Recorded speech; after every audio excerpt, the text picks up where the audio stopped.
안녕하세요. 미미의 꿈꾸는 다락방 책 읽어주는 미미입니다. 빨간 머리엔 그 15번째 이야기 빛나는 꿈.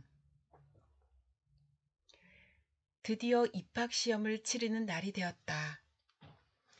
그래서 시험 준비를 했던 친구들과 애는 시내로 가야 했다. 시내에 있는 동안에 편지 보내줘. 다이아나가 앤에게 말했다. 화요일 밤에 첫 번째 시험이 어땠는지 써서 보낼게.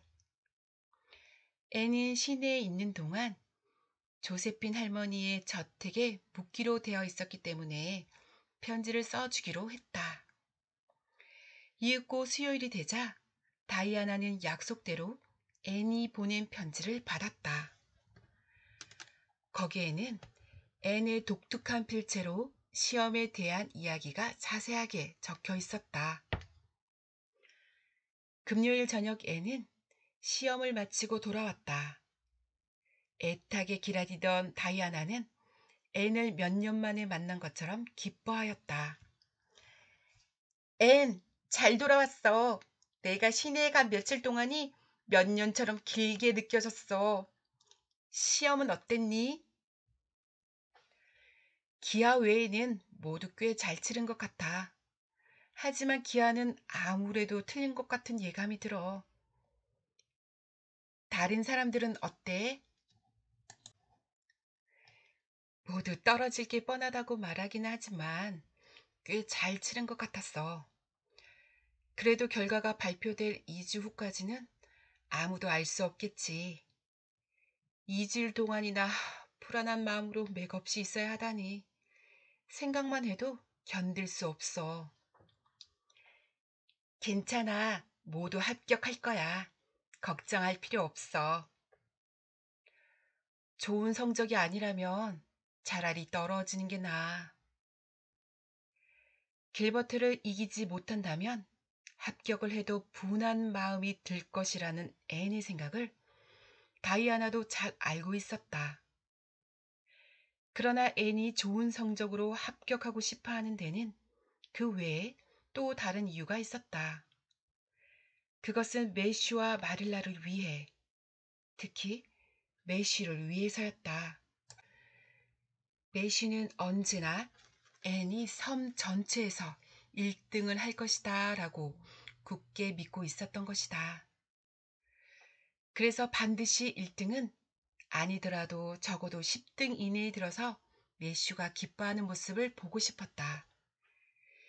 2주일이 다 지나갈 무렵 시험을 치렀던 학생들은 안절부절 못하며 우체국 주위를 서성거리거나 신문을 펼쳐들고 무겁게 한숨을 쉬곤 했다. 3주일이 지나도 결과는 발표되지 않았다. 매슈는 애니 파리한 얼굴을 하고서 기운 없이 우체국에서 돌아오는 것을 보면 어찌할 바를 몰랐다. 그런데 며칠 후 드디어 결과가 발표되었다. 애는 창가에 앉아서 은은한 꽃향기와 포플러 잎이 스치는 소리에 잠시 모든 것을 읽고 있었다. 그때 갑자기 전나무 숲에서 손에 든 신문을 펄럭이며 정신없이 뛰어오는 다이아나가 눈에 띄었다. 애는 깜짝 놀랐다. 머리가 어질어질했고 가슴은 몹시 두근거렸으며 자리에서 한 발짝도 뗄 수가 없었다. 잠시 후 다이아나가 노크도 하지 않고 뛰어들어와 숨을 헐떡이며 말했다. 에, 합격했어.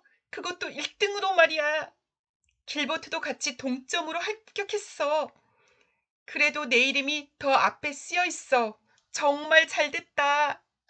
다이아나는 신문을 테이블 뒤에 내던지고 앤의 침대 위로 쓰러질 듯이 주저앉았다.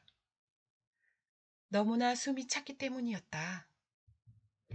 앤은 다이아나가 가져온 신문에 맨 앞에 쓰여있는 자신의 이름을 보았을 때 너무나 벅찬 기쁨을 느꼈다. 드디어 해냈구나, 앤. 겨우 안정이 된 다이아나가 일어나서 말했다. 아버지께서 브라이트 리브에서 이 신문을 가지고 오시자마자 정신없이 뛰어왔어. 친구들도 모두 합격했어, 앤. 1등을 한 기분이 어떠니? 나 같으면 머리가 돌았을 거야. 그런데 너는 왜 이렇게 침착한 거야? 마음속은 그렇지 않아. 하고 싶은 말이 산만큼 많지만 입에서 나오지가 않아. 미안하지만 다이아나, 밭에 가서 매슈 아저씨께 이 소식을 알려드리고 올 테니까 그 다음에 모두에게 알리러 가자. 두 사람은 건초밭에서 일하고 있는 매슈와 마릴라에게 뛰어갔다. 마침 매슈는 마릴라와 앤의 이야기를 하고 있던 참이었다. 매슈 아저씨, 제가 1등으로 합격했어요. 앤이 외쳤다. 그래? 내가 예상했던 거로구나. 난 내가 잘할 수 있을 거라고 믿고 있었다. 매슈가 기쁘다는 듯이 신문을 보았다. 아주 훌륭하다, 앤. 마릴라는 앤을 자랑하고 싶어서 린드 부인에게 이 소식을 전했고 마음씨 좋은 린 부인은 진심으로 기뻐하며 말했다. 앤, 훌륭하게 해냈구나. 내가 너무나 자랑스럽구나. 그날 밤 앤은 창가에 무릎을 꿇은 채 달빛을 받으면서 진심으로 감사와 희망의 기도를 드렸다. 그 후 3주일 동안은 앤의 입학 준비 때문에 바쁘게 지나갔다. 매슈는 앤을 위해 이것저것 신경을 써주었다. 마릴라도 이번만은 매슈가 무엇을 사도 불평하지 않았을 뿐 아니라 앤의 나르리 옷을 지어주기 위해 직접 녹색 천을 사왔다. 마릴라, 어쩜 이렇게 아름다울 수가. 정말 고마워요. 요즘은 하루하루가 너무 빠르게 지나가는 것 같아요. 드디어 앤이 시내로 가는 날이 되었다. 9월의 활짝 갠 아침, 앤은 다이아나와 울며 이별을 고하고 마릴라에게 작별 인사를 하고 나서 매슈와 함께 마차를 타고 떠났다.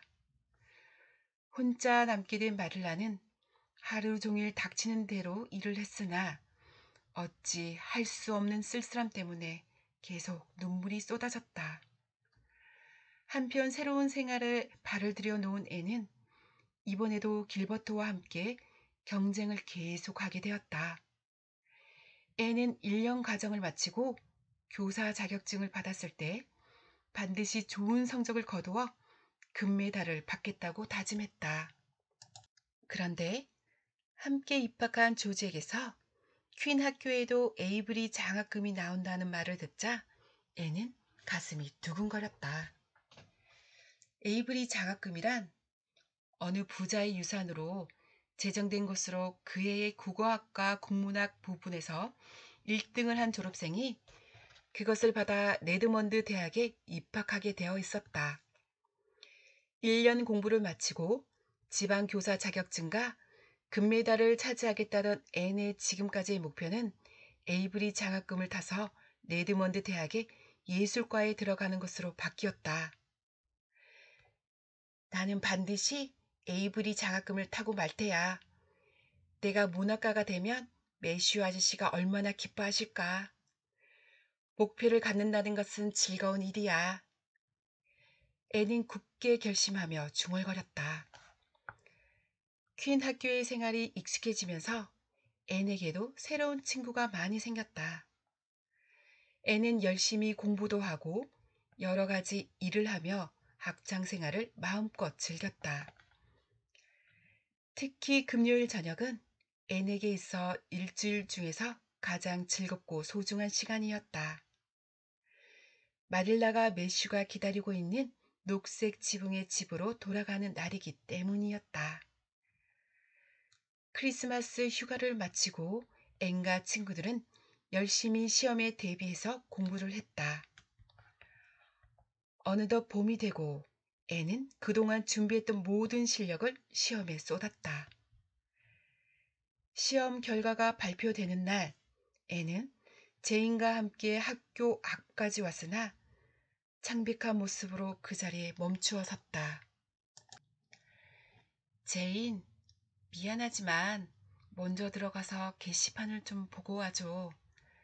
나는 게시판을 볼 용기가 없어. 제인은 애니 부탁한 대로 먼저 입구 안으로 들어갔다. 그러나 계단을 올라가자 게시판 앞은 소년들로 꽉 차 있었고 그들은 길버트를 행가래치며 큰소리로 외치고 있었다. 길버트 만세! 메달 수상자 만세! 그 커다란 함성에 애는 그만 실망한 나머지 그 자리에 쓰러질 것 같았다. 자신이 길버트에게 졌다고 생각했기 때문이다. 그때였다. 누군가가 이렇게 소리쳤다. 앤 셜리 만세! 에이브리 장학금 수상자 만세!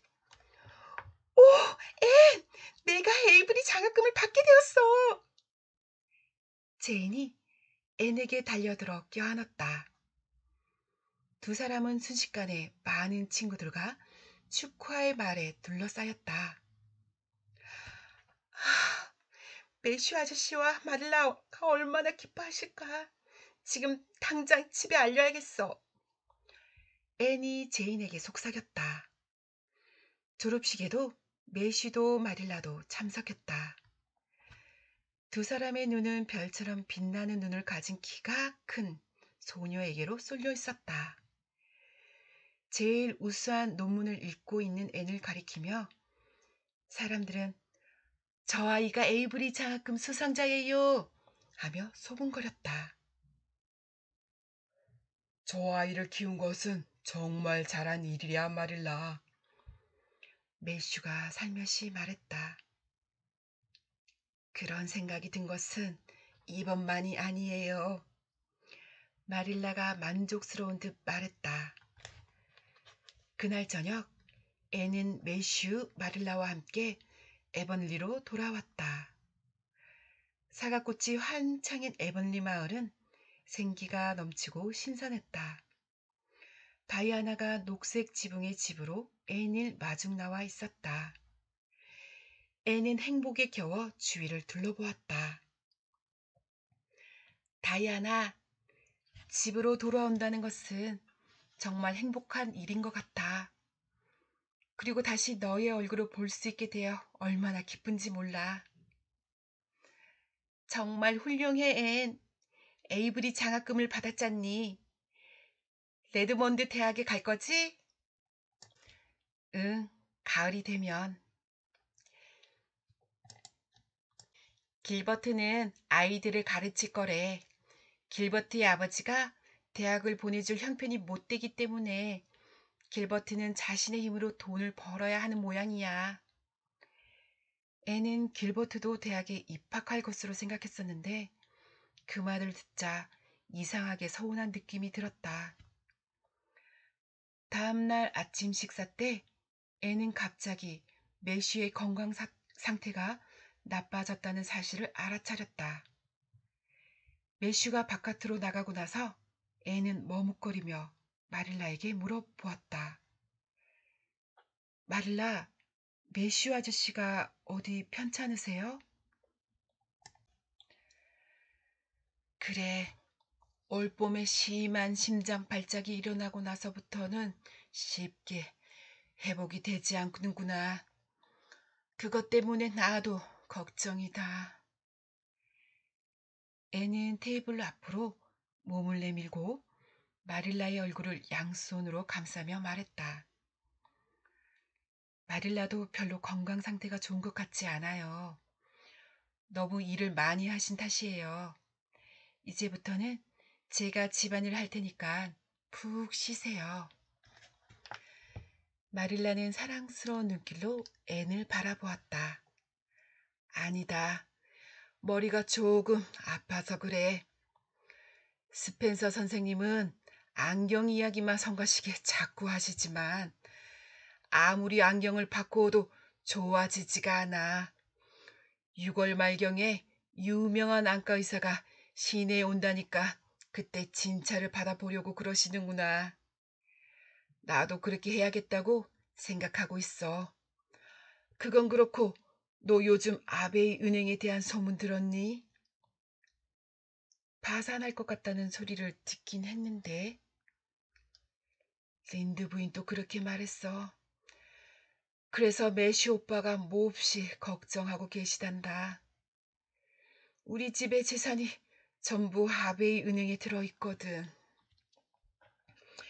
애는 그날 하루를 느긋하게 보내고 회질역 뒤쪽 목장에서 소를 몰고 오는 매슈를 맞으러 갔다가 함께 돌아왔다.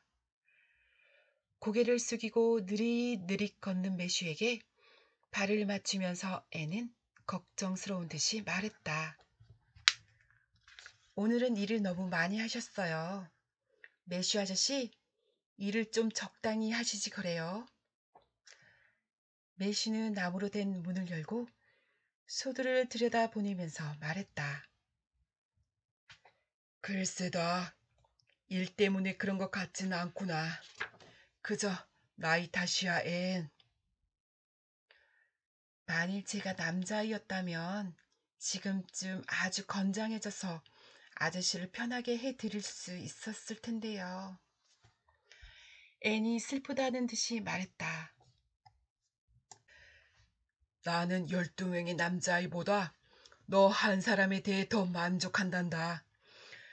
에이블이 장학금을 받은 것은 남자가 아니고 앤, 바로 너였잖니. 나의 자랑스러운 딸이 말이다. 매쉬는 언제나처럼 수줍은 미소를 짓고 앤을 바라보면서 뒷마당으로 들어갔다. 그날 밤 앤은 창가에 앉아서 녹색 지붕의 집으로 처음 오던 날을 떠올렸다. 앤은 그날 밤의 평화스러움을 언제까지고 기억하고 있었다. 그러나 그날은 앤에게 큰 슬픔이 찾아오기 전에 마지막 밤이었다.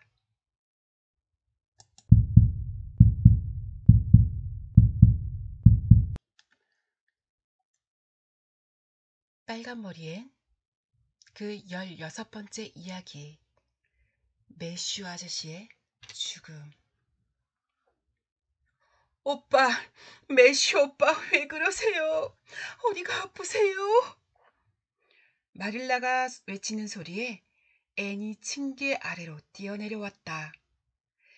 매슈는 신문을 손에 든 채 문간에 쓰러져 있었고 그 얼굴은 이상하게 굳은 회색빛을 띠고 있었다.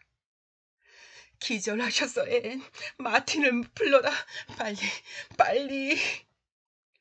마틴은 즉시 의사를 부르러 가면서 벨리 부인과 린드 부인을 우연히 만나 도움을 청했다.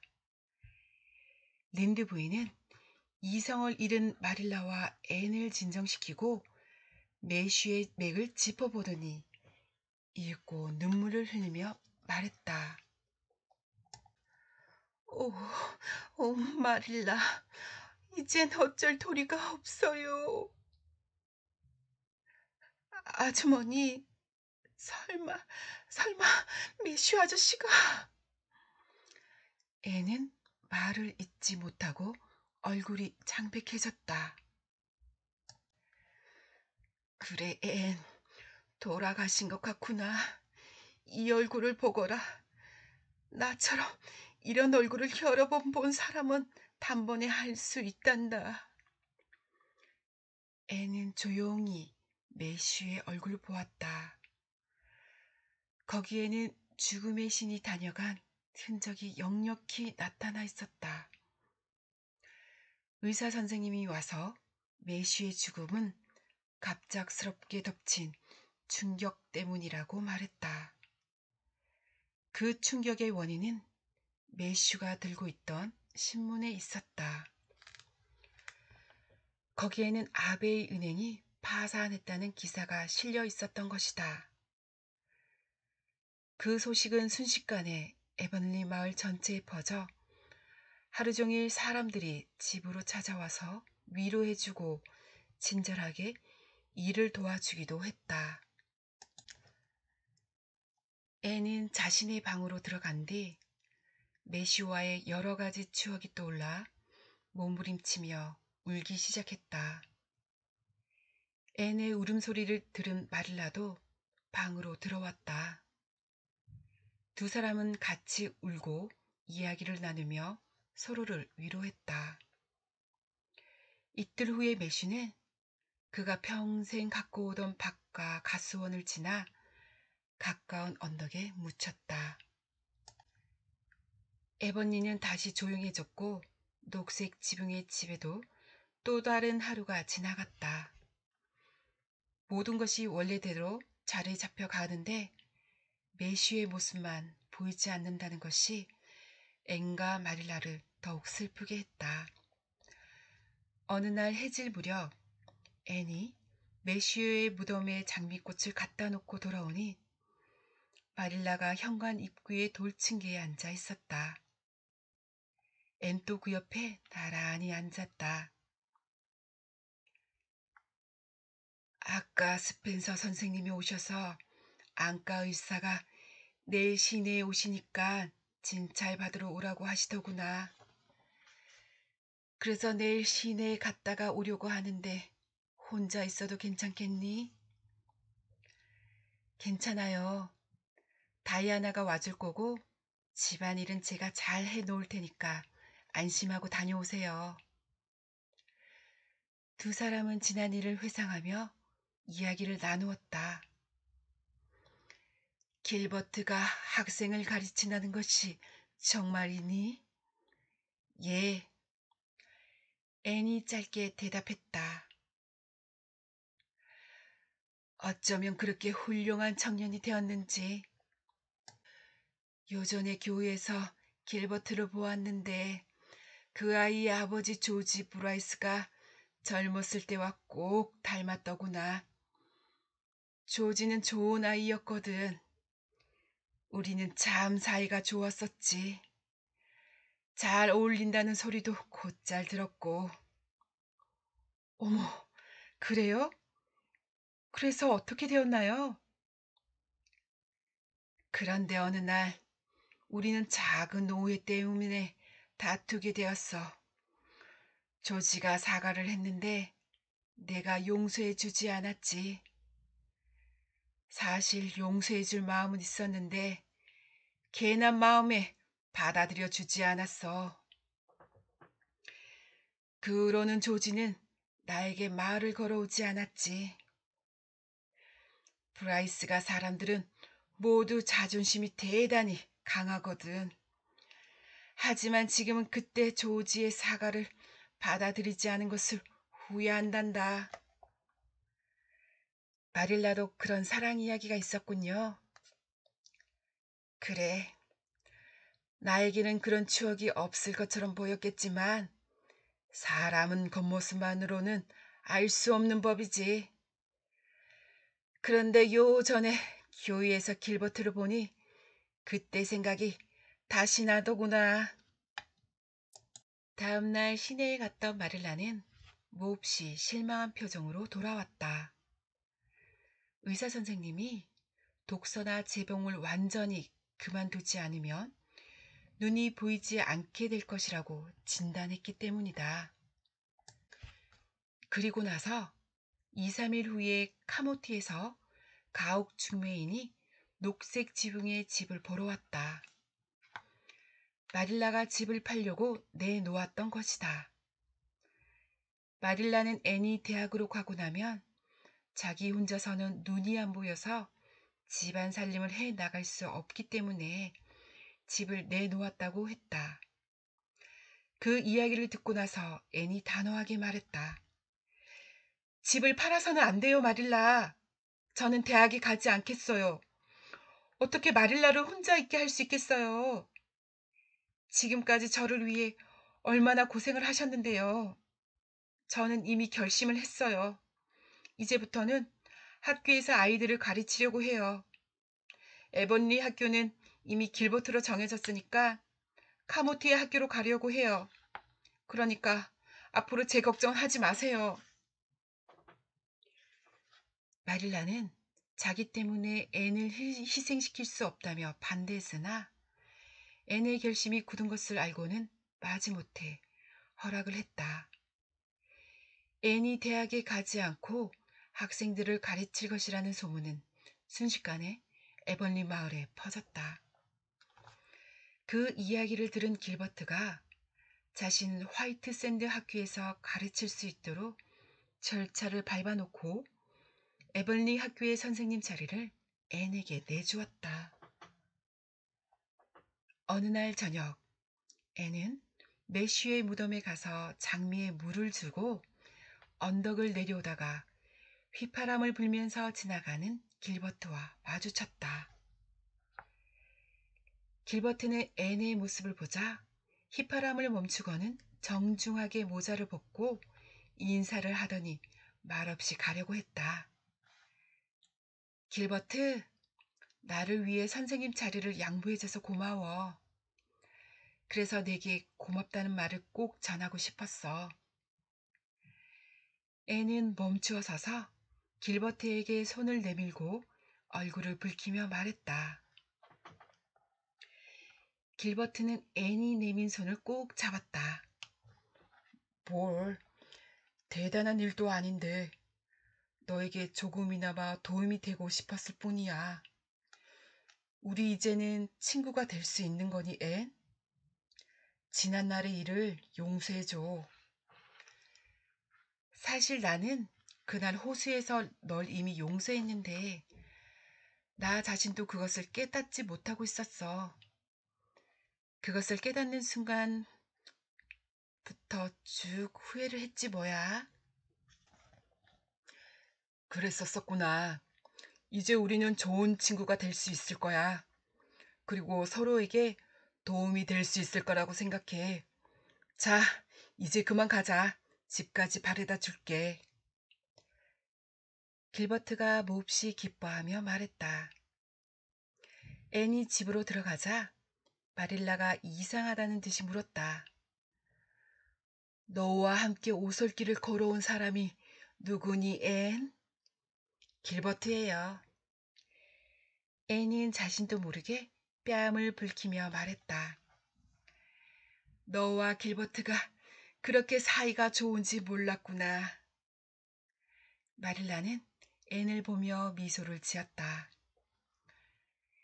앤은 그날 밤 너무도 벅찬 행복을 느꼈다. 바람은 산들산들 불어오고 박하 향기가 앤의 방 안에 감돌고 있었다. 비록 앤이 걸어가게 될 희망의 길이 좁아졌다고 해도 앤은 그 길에도 또 다른 행복이 자신을 기다리고 있을 거라고 믿고 있었다.